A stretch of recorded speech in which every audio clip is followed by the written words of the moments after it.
Hello everybody, what's happening? How are you all doing? Let's show you what we're going to be working on today. So we're going to be adding players into our teams, which will be a lot of fun. So if I click into a team here, Cardiff, I can now see lovely club roster. You can see a wee bit more info on Cardiff here, but let's go to Ethan Miller. Ethan Miller plays for Cardiff, and there's his stats. So he's pretty shit at attacking. He has got no technique, but he's solid defender. Solid defender is Ethan Miller.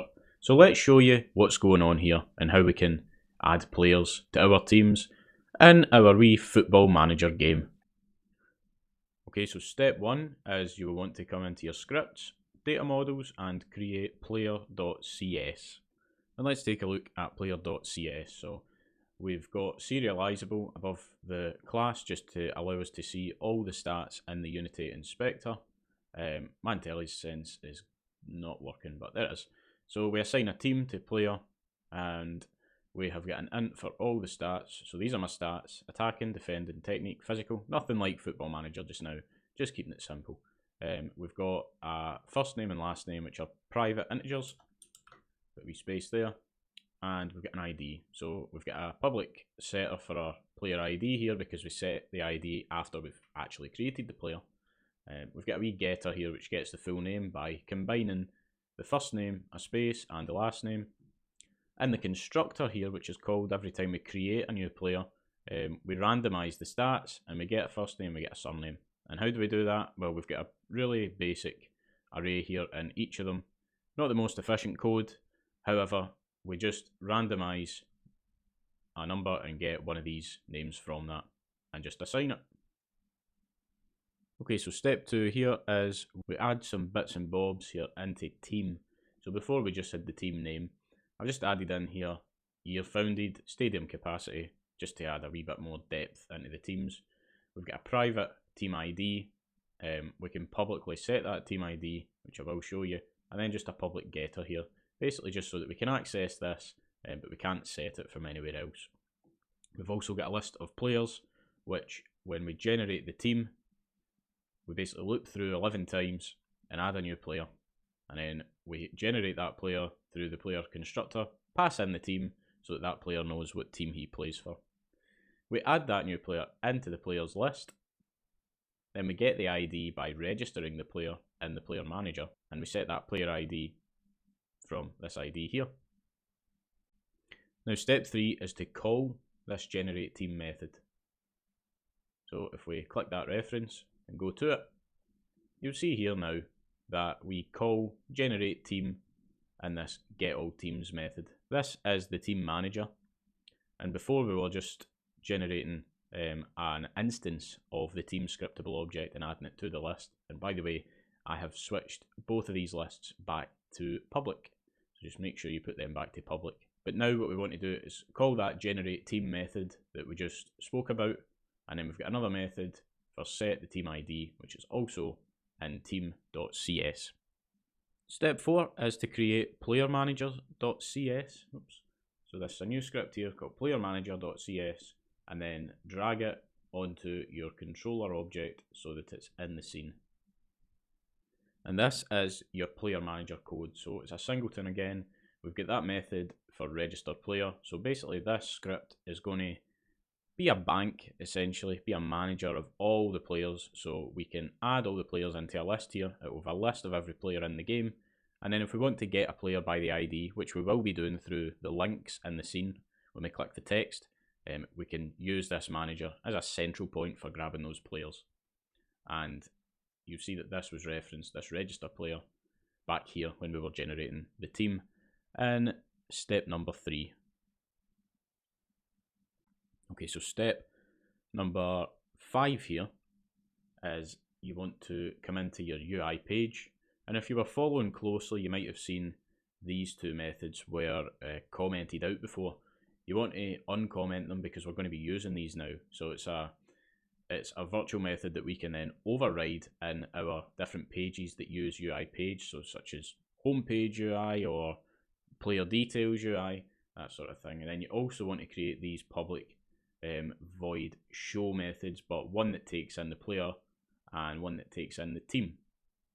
Then in there, we'll just call that on show, on show, but pass in the player and the team where it makes sense. So basically we're coming here, we're calling the show method, I'll show you that in a second, and then from there, that show method calls on show. Now we need to set up our club details UI. So this can be found in the canvas, the pages, and the club details, and that will be on your club details page object. So if you come into the code for that, quite similar to what we've already done. So it's a singleton again. You can see that set up in the awake. We've got some text, Mesh Pro GUIs, which we're going to drag into the unit inspector. So this one displays the name of the football team, that one displays the capacity of the stadium, and this one displays the year founded. Then we've got the team container, which is the container object that's going to hold details or the names of all the players. And then we've just got our prefab here, which is just really the text with the player's name, which you see if I come into it. If I come into it, these are all prefabs. So what do? Well, we've got our overridden onShow method where we take in a team. So we call the base onShow method for the team. We clear the team, so we get rid of all the details that are already there. That's for the players. So we get rid of all the generated prefabs. Then we just set the team name, the year founded, and the capacity. And if you've seen me doing this a fair bit before, this is a shorthand way of basically inserting variable values into strings. So if you put a dollar symbol, then you open up your string with speech marks or double quotes or whatever you want to call them to open your string up. You can then put the curly brackets and enclose your variable in there. So it's a wee shorthand way. I don't think I've explained that before, just in case you're a beginner here to C#. That's a wee shorthand way of inserting variables. Then we want to populate the team. So much like we've done before, nothing groundbreaking here. We're looping through all the players in the team, so that's the players list. We're instantiating the prefab in the team container, so that's your two values up here. And then we're grabbing the team player UI and setting the player, which is P, which is the current player that we're looping through. And I'll show you that in a second, but finally, clear team. All we do is we loop through the team container, which is the parent object of all the team player prefabs, and we destroy them. Now, I don't even know what number we're on now, step 8 or something. I was going to look at the set player on the team player UI, so you will need to create a team player UI. So if you come into your UI folder here in scripts, team player UI, and where does this go? Have a guess. On your player prefab, and if I go and look at that, I mean, this is literally just an object with a horizontal layout group. It's got the team player UI, and then it's got a Text Mesh Pro UGUI component in there for showing text. Then basically just drag the player name text object into the player name variable in the text player UI, which is the new script that you should have just made. So let's go in and take a wee look at that script. How nice is that? Nice and simple. Public Text Mesh Pro UGUI, that's what we drag in the inspector. Then we've got this method, takes in the player. All we're doing is setting the text of that component to this link builder. And what is that? You may be saying, well, I am about to show you. But before I show you that, step 9, I think, let's just go with step 9. Make sure that you've got the link handler script. So the link handler we set up in episode 1, it should be in the GitHub starter project, okay? But basically what you want to do is see wherever you're going to have text, like a team name or a player name. You want to have that link handler on there. So prefab, let's go with player. So that's the player prefab. So where the text asset is, so the Text Mesh Pro GUI, I've got that link handler class. There's no values that we need to assign to it. But likewise, if we go to home and we've got the league standing, remember we set these up in one of the last episodes. So we've got the position, we've got the team name, we've got the points. I want players to be able to click that team name to go and view the team. So you'll see again, I'm in the prefab here. Let's go here to make it simpler. I've got the prefab, I've got the team name text, and I've got the link handler sitting under that Text Mesh Pro text. And it's the same with result. We've got the two teams, we've got the score. This is messy, but it's formatted better when we instantiate it, so don't worry about that. But again, team 1 name, link handler, team 2 name, link handler. and that requires us to implement a link. So for step 10, let's have a look at creating that link builder. Step 10 then, go into your scripts and go into your utilities folder. This is going to be a utility class or a helper class. Go into link builder, and this is what we're doing here. So the way that your TextMesh Pro UGUI handles links, it's quite similar to HTML if you've ever used that. So it goes like this. Now just ignore those error lines, but it's just to illustrate what's going on here, is this bit here. So we've got link, and then we closed the link with this tag, and then we've got the text in between. So all that's going to render here in the actual text component, you're not going to see this. This is treated as inline code. You're only going to see text here. With this link value, it doesn't actually do anything outside the box, but we've set our link handler class up to handle it for us with this code. And just in case you missed it in one of the other episodes, here it is again. This is how we handle the link. So we break down the string in the link, we split it by that slash, so just to make it quite akin to web URLs, easy to use, we use the forward slash. And then we've essentially got two strings here. We've got the string before and the string after. And the way I'm setting the links up is it's either going to be player slash and then an ID, or club slash an ID. And if we come back to link builder, get rid of this, that is exactly how we're building this. So we've got two wee static methods here, and this is a static class as well. So we're creating a link from a team, and we're creating a link from a player. So this, if we click on it, is going to go to a player profile or a player details. This is going to go to a club or a team details page. So we've got the basic structure here. We open up the link. This here you'll need. So that is an exit, an escape character for our double, what do you call it? Double quotes, speech mark. I don't know what people across the world call it, but I call them speech marks. Because if we just put the speech mark here without that backward slash, it's going to treat this as the string because we've just closed it, because obviously we open and close strings with our speech marks. So use that wee escape character here, and then basically that backslash and then the speech marks, we'll treat that as just a speech mark. And then we just pass in club slash forward slash this time, and then the team ID, and then we want to display the team name as the actual string, and then we'll have that encoded value for the club slash ID. And it's the same again for player. Now, step 11 is a wee bit of corrective work, because in the past we have been assigning team names and player names. Now, I'm going to go through all these references here, and if you've been following quite closely, you'll have the same areas to fix as me. But what I will just ask you is, if you check anytime you're referencing your team name, you may now have to use this class. Otherwise, the links just aren't going to work. So let's have a wee look. So this is fixture UI. So this is where we set up fixtures or scores. We need to get the team name. So before we would have just been setting this to fixture.hometeam.name because we were just displaying the name. But obviously now we want to have the link in there so we can click into that team's details page. So we just call here link builder, build link, and that's for the home team and the away team. And we set that to be the home team text and the away team text. And I'll just show you the rest of those references now. League standing UI. So the team name on the league table, build the link using the team. And the player details UI, the team name.text, plays for, and then the team name. And then for our player link, you'll see here we already touched on this, but setting player and the player name text isn't actually going to be the player name, it's going to be the link builder, build link for the player. Okay, for the next step, I think it's 14. It is on my notes, but I don't know what we're at now. Come back into your team manager. There's a new wee method here that we didn't talk about. It's get team.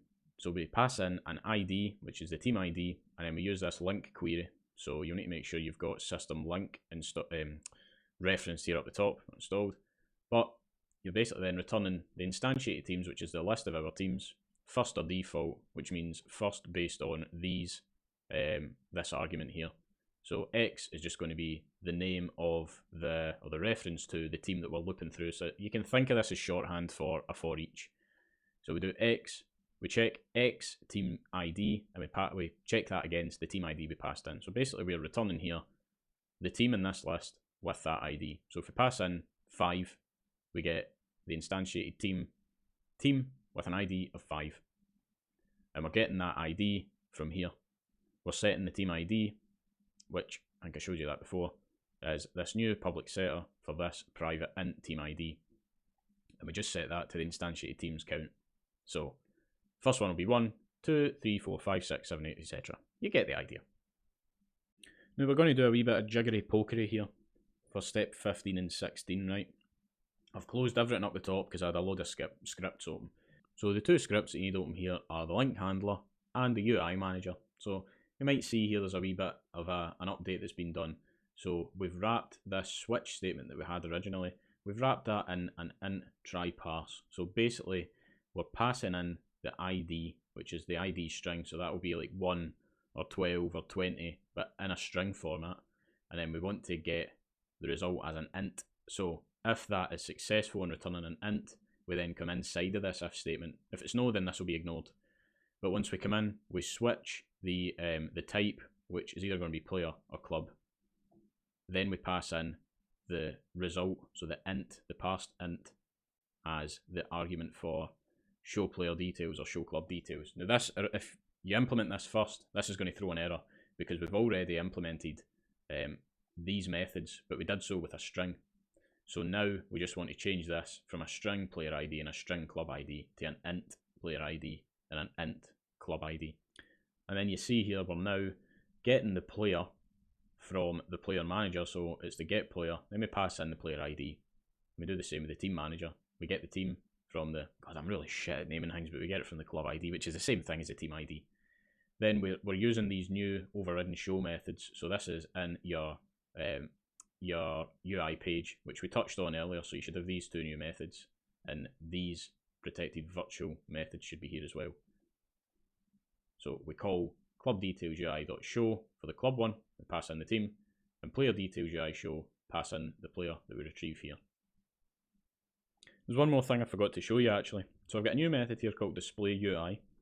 Now we did have this local scale to vector 3.1. So basically we just show the UI. We've got hide and we've got show. This display UI line was in show to begin with, but we want to basically call it 3 times, and instead of having this one line and these 3 methods, we could just call display UI. So this is just branched out in its own wee method now.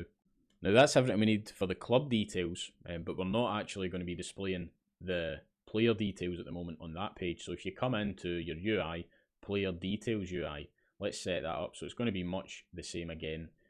We've got the onShow method here, which comes from UI page. We clear the stats. So let me just show you what I'm talking about here. This is the page that we have been setting up, but if we come into Oliver Brown, these are the stats. So these are all prefabs again that have been instantiated 4 times. We've got a bit of static text here that we just pass in Newcastle, and then we've got the name up here. So this, if we come back to player details, this is a player details script. So we need these 4 values, and these are a player name, text mesh pro text, and a team name. So this is a plays for. Then the transform to contain the stats and the stat prefab, which if we go into the stat prefab and prefabs, all it is a text mesh pro text with a script that you'll also need to create in your UI folder, stat UI. So we'll also take a wee look at that. Stat UI has just got a text mesh pro text, and we just basically set that text to a string that we pass in, which for some reason I call v. And I don't know why I did that, but let's find out. So this is a player details UI, which is on the player details page. We set the singleton, and then on show, we clear all the stats. So again, look through and delete all the stat prefab objects and the stat container. Then we just set the player's name to be the player.fullname. We set the team text to be plays for, and then build a link using the link builder class to the player's team. Then we populate the stats. And populating the stats is pretty much just this. We create an instance of the stat prefab and put it as a child object of the stat container parent. Then we just get the component, which is the stat UI, and we call set text, which we just looked at as set text here. And we set that to, first one is attacking, so the actual numerical value for attacking with the word attacking. And we just do that for defending, physical, and technique. And then if you want this plays for Newcastle or plays for whatever, you want that to be clickable, a clickable link, you will just need to make sure that when you come into player details page and you go to the plays for text, you just need to make sure that you've got a link handler on that. So let's click, and it takes us back to Newcastle. And then just as a wee finishing touch, you'll see here I've got these stadium capacity and year founded text components, and if we go to club details and why is that called results? That shouldn't be called results. Rename that. We've got stat capacity and stat year founded. So that is year founded, and then the stat stadium capacity. So you're probably wondering where that's assigned, right? So we are setting that, and let's just close all this shite. We're setting that in club details, okay? And we're setting it in on show year founded text, stadium capacity text. But go to team and go to implementation. Might have showed you this earlier, might know of. But it's just a wee finishing touch. You don't need this. But we've set these to public ints. So that means because this is a scriptable object with a create asset menu, when we come in and if you want to create a new team, you can do right click, create, sports league and team. We'll make you one of these objects. And where we have assigned the team name, we can just assign the year founded, the stadium capacity now. And then with all these changes, you should be able to come in, do your home page, click on one of your teams, scroll through all the players, go into the player stats.